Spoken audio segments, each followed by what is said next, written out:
I'm Walt Grayson. We're wrapping up our month-long look at the crime crisis with a focus on finding solutions. And today I brought together a group of folks from all walks of life to discuss where we are along that path. And for our setting, we've chosen the urban sip. You know, a coffee shop is a traditional place to meet and exchange ideas and good conversation, and that's exactly what we intend to do. The shop is operated by We Will Go Ministries. It's on historic Ferry Street, and it's a new business coming back into this once thriving part of Jackson. And today I brought together a group of folks from all walks of life to discuss where we are along that path. With me, I have Dr. Elayne H. Anthony. She heads the Journalism and Media Studies Department at Jackson State University. She's been my partner on this project. Joining us today, we have Dr. Elayne Morgan. She heads the Criminal Justice Department at Jackson State University. She's a powerful voice for criminal justice reform. And also Tim Wilson. Tim is the head coach of Provine High School. Understanding his job is not just about wins and losses, but also about changing the lives of young people, and in some cases, providing direction for kids who desperately need it. Brian Bailey's with us. He offers a different perspective. He's the sheriff of Rankin County. He's held that post for 8 years. The crime situation in Rankin County may be different than that in Jackson, but his viewpoint is vitally important, sharing lessons learned as we look for a solution to the crime situation metro-wide. And then also with the sheriff is Christy Shanks. Christy's been with the Sheriff Department in Rankin County also 8 years. She is in charge of the Female Trustee Program and has some insights from people who are already inside the system. And Teron Moore is here. Not long ago, the idea of visiting a coffee shop, or for that matter, a shop of any kind, was a distant memory for Teron because at age 17, he went away for life on a murder conviction that put him behind bars with no possibility of parole. That took a Supreme Court decision, but now he's out on parole, trying to avoid going back. He's making sure nobody else does either. Teron is a part of Jackson's Credible Messenger program, and he's using his experience to convince young people to stay on the right path. Here you go. Were you recording that? Sure was. An informal discussion. My for lack of a better term, partner in crime, is Dr. Elayne H. Anthony. Dr. Anthony, you are the head of the journalism department at Jackson State University. So that is correct. I don't want you sitting here grading me. I'm not going to. Like last time. But as we go around the table, we'll introduce everybody as we ask you a question, if that's okay. And Dr. Anthony, kick us off. How about it? All right. Well, we know what we've been experiencing here in the Jackson area, in the metro area here in Jackson, and that's escalating crime. We'd like to maybe start off with, what do you think some of the factors are that in the community that are leading us in the area of more crime in the metro? And just for the sake of clarity, we'll just kind of go around the table and then we'll all jump in. We'll start off with Dr. Elayne Morgan. Dr. Morgan, you head the Criminal Justice Department out at Jackson State University, and you have the kind of a powerful voice for the criminal justice system. So I will start with you and let you pick up the first answer there. Well, I believe some of the factors that impact crime, environment, both family and external, as well as the, in terms of external, the lack of opportunities. One of the things that I have a problem with is the introduction of violence to children at such an early age. Now, most people don't think of it that way, but to me, even buying a squirt gun to use around the pool or in the yard, to me, suggests you're getting your child familiar with and comfortable with a weapon. So that's one of the things that bother me. In terms of family, one of the biggest areas that I see a lack of or discipline in the family, the lack of respect. Children don't respect, so family don't respect each other, so children learn that disrespect is normal. And as a result, they don't respect themselves. And if I don't respect me, I certainly won't respect you, your ideas, and what have you.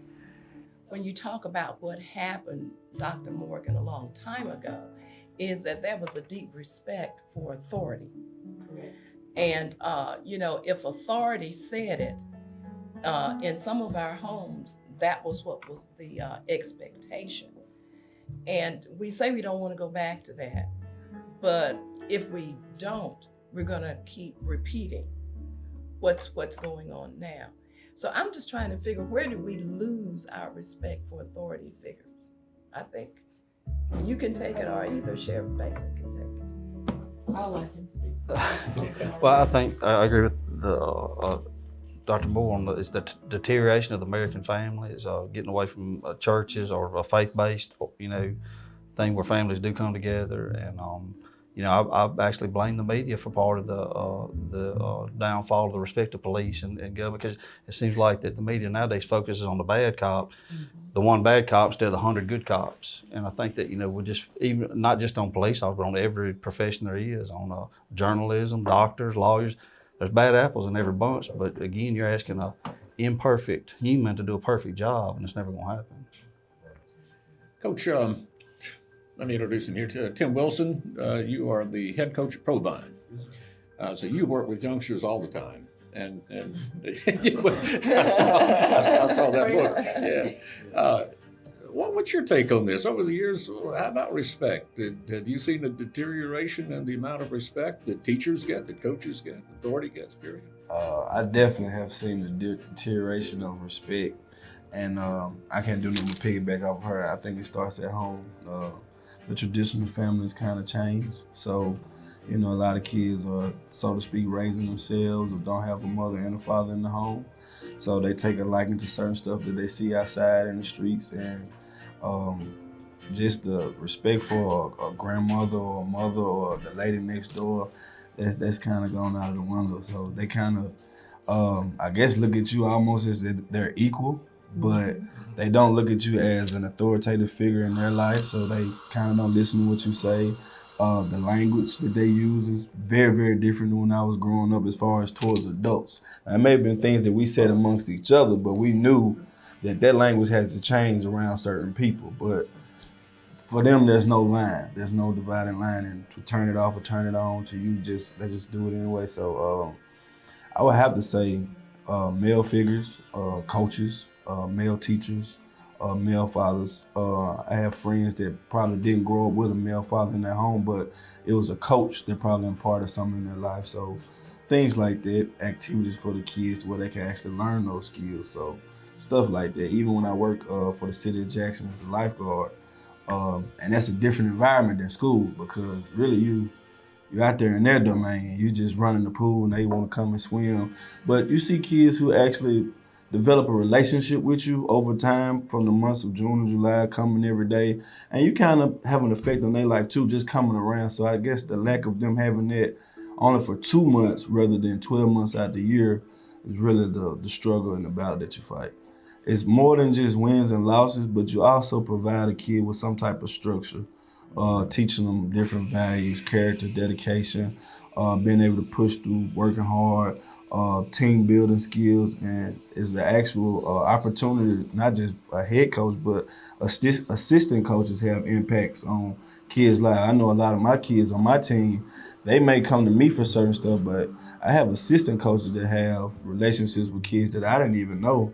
I received a letter the other day from a former player, and stuff that he put in that letter, I didn't even know that it impacted him that way. And sometimes you never know what you say or what you do, and it may impact the kid. They may tell you then, or they may tell you 5-10 years down the road. When you talked about the language children uses, there was a story told to me from my mother-in-law years ago in Meridian Elementary School. 2 brothers were in a class, and the teacher would call their name, they would never answer. So one day the teacher just said, I'm tired of this, you're going to the office. And the kid asked, why? I haven't done anything. She said, I keep calling your name, you don't answer. He said, but you haven't called my name. And she said, well, your name is for such and such. He said, no ma'am, that's not my name. She said, well, what is your name? He said, MF. But he said the whole word, right? And she said, oh yeah, you're going to the office. And then he turned to his brother and he said, come on, SOB, because she's not going to believe you either. Man. Now, Okay. we can attest to that because we're in stores and we hear children called all sorts of things. So if that's all you've ever been called, that's all you know. If that's the language that's used around you, that's the language you use. We're going to imitate. Children imitate. And when I was growing up, if we were in school and you did something, you were sent to the coach because the coach had the pattern and he took care of all the disciplinary problems. So if they said, oh, you're going to Mr. Mims, everybody drew up. It straightened up everybody in the classroom, even though you were the only one going to be paddled. So we have to remember, like you said, we extend beyond home, but it starts at home. But look at where we are now. Can we look at some solutions that might at least start us in the right direction toward making a dent in crime? Teron, why don't you pick that up? Tell us a little bit about your background first, because I don't know that everybody knows you. You're kind of coming at this from a different angle. Well, I'm coming at this, I'm a returning citizen. I just served 19 years, 6 months in prison for a crime I committed at the age of 17. I was sentenced to life without parole. And now I'm out here trying to make a difference in the community.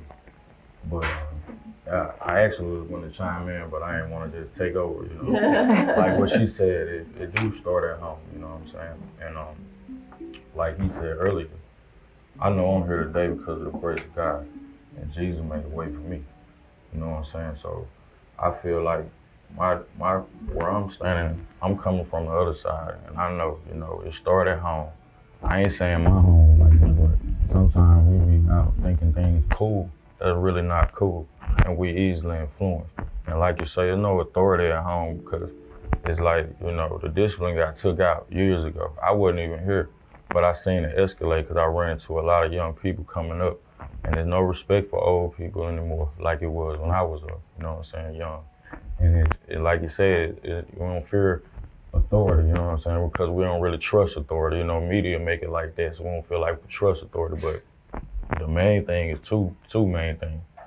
We need God first, but we need love again, you know what I'm saying? A lot of it ain't no love, you know what I'm saying? I don't love myself, and I can't love you, you see what I'm saying?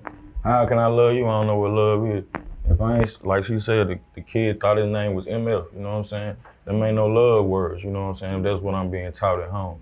So now it's enhanced, you know, violence evident. You can pick up a video game, be violent, like you say, the most violent the movie, the more it's said. So now it's escalating, you know. We used to fight when we had disagreement. You don't fight no more. Kids brag about shooting, you know. Right. And I was just telling, last night I was just telling there's some kids I be mentoring in my neighborhood when I see young people. Cause this is what the thing gotta be. No matter what people do, we all make mistakes. Large or great, you know what I'm saying? However you judge, only God can judge us. But to get to know somebody, you gotta listen to them, you know what I'm saying? You can't judge them and tell them what they need to know if you don't even know who they are. And that's the key to listening to people. So I was mentoring a young guy and I was telling him, you know what I'm saying, take advantage of your opportunities or whatnot. But I really wasn't registering them with him, you know what I'm saying? And he was just recently playing with a gun saying he was gonna catch a body, and he killed himself on accident, you know what I'm saying? And he ain't had no purpose of, you know, no reason to even be wanting to do that. But he just felt like it's cool, it's like the thing to have. I gotta have me a gun, I gotta be like this, I gotta be like that. And you know, it started at home, you know what I'm saying? It started in the community too. You gotta embrace people, you gotta love them, you know what I'm saying, where they at, you know what I'm saying? And what we started in the city is the Credible Mission Initiative. And we wanna do this too. We gotta start at the root, like you say, home is a problem. Violence, we're treating violence as an epidemic, as a health issue. Because everybody, mostly everybody, I'm gonna say, when you taught in your home, as a child, if somebody hit you, they hit them back. And like I say, times have changed, so this is graduated. So we treating violence as an epidemic and a health issue. And we trying to equip people in our community with the training and the tools they need to solve those issues, you know what I'm saying? And our returning citizen, the people like me who done been down the path and know the consequences of these actions, because a lot of times kids just do things, they ain't thinking about the bigger picture of the moment, you know what I'm saying? They just living for the moment. Was there any one thing that had it intervened in your life that would have turned you in another direction before you did what you did? I think I never really looked at it like that, you know. Well, you I think- mentioned love. Yeah, Yeah, you keep I mentioning love. had That's a some wonderful love though, thing. cause like I said, my grandma and my mom, they love me. You know what I'm saying? My grandma had the best love, cause she taught me to trust in God. You know, and every day for the 19 years that I talked to her on the phone before I got off the phone, no matter what we talked about, she always said, "Remember to pray and read your Bible." But see, a lot of times it's about action too. A lot of people just be words. They might be telling you something good and they doing something different. So how can I listen to you when I see what you do? You know what I'm saying? So yeah, I think I could have made better decisions for myself. I really was raised the right way. I just chose to make some bad decisions.